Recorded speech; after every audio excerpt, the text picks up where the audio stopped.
Acts is the story of Jesus' best friends after he went back to heaven. Some will remember in Acts chapter 1, Jesus ascended, he went back to heaven. Acts chapter 2 was the promise fulfilled, the day of Pentecost, the Holy Spirit poured out. Acts chapter 3, there's a miracle in Jerusalem. A man is healed and the whole city is stirred. And the disciples now are pushed back into the arena. By Acts chapter 4, the pressure is building, and we're going to start with Acts chapter 5. It says, the apostles performed many miraculous signs and wonders among the people. Now you need to know before we read any further, at this point the apostles are already suspects.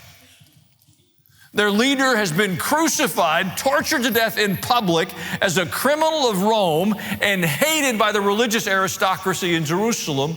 And the mob from the city of Jerusalem shouted at the top of their lungs, crucify him. It is not a cool time to be a Jesus kind of person. So the apostles, when we step into this narrative, they're already fugitives. They're already suspect. People step away from them. They're no longer invited to the cool parties. It's not chic to hang with them. They perform many miraculous signs and wonders among the people.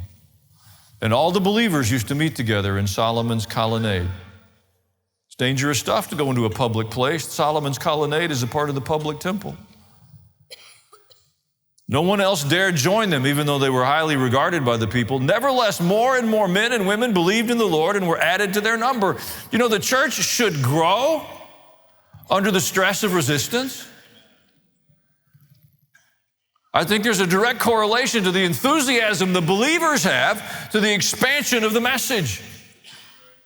We're going to have to get over protecting our notion of personal salvation and become advocates for Jesus again. Verse 15, as a result, people brought the sick into the streets and laid them on beds and mats so that at least Peter's shadow might fall on some of them as he passed by. Wow. Too much change was happening. Can't get an appointment with Pete anymore. Told them I wanted prayer, and they said, well, just stand in the street. Maybe he'll walk past. Think anybody got offended? I promise. Crowds gathered also from the towns around Jerusalem, bringing their sick and those tormented by evil spirits, and all of them were healed.